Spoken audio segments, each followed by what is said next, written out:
সুপ্রিয় কমলমতি ছাত্রছাত্রীরা, আশা করি তোমরা সবাই ভালো আছো। আজকে আমি তোমাদের সাথে তিনটি ওয়ার্ড নিয়ে আলোচনা করব। সঙ্গে আছে লেকচারার ইফতেখার আহমেদ রতন। সেই তিনটি ওয়ার্ড হচ্ছে কি, প্রথমে এক নাম্বার হচ্ছে তোমার গুড, দুই নাম্বার হচ্ছে ওয়েল, তিন নাম্বার হচ্ছে ডিফারেন্ট ফ্রম। তো প্রথমে আমরা আলোচনা করব যে গুড আর ওয়েল কোনটা কখন বসে। যেমন ধরো, হি রিডস ওয়েল, সে ভালো পড়ে। হি রাইটস ওয়েল, সে ভালো লিখে।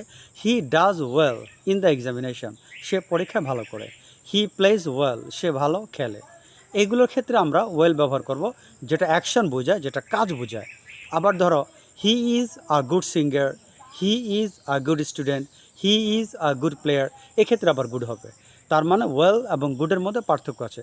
সাধারণত ভার্বের সাথে যখন ব্যবহার করব আমরা, তখন আমরা ওয়েল ব্যবহার করব। যেমন হি রিডস ওয়েল, সে ভালো পড়ে। হি রাইটস ওয়েল, সে ভালো লিখে। He does well in the examination, সে পরীক্ষা ভালো করে। হি প্লেজ ওয়েল, সে ভালো খেলে। এক্ষেত্রে আমরা ওয়েলটা ব্যবহার করব।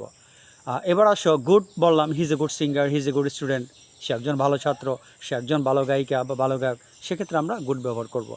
এবার আসো ডিফারেন্ট ফ্রম। ডিফারেন্ট দেন না, ডিফারেন্ট ফ্রম হয়। যেমন ধরো, আমার গাড়িটা তোমার গাড়ি থেকে ভিন্ন। My car is different from your car. শহরের হাইওয়েগুলো গ্রামের হাইওয়ে থেকে ভিন্ন। Village highway is different from city highway. Village highway is different from city highway. ছোট পরিসর আজকের ভিডিও এখানে শেষ করছি। সবাই ভালো থাক, আল্লাহ হাফেজ।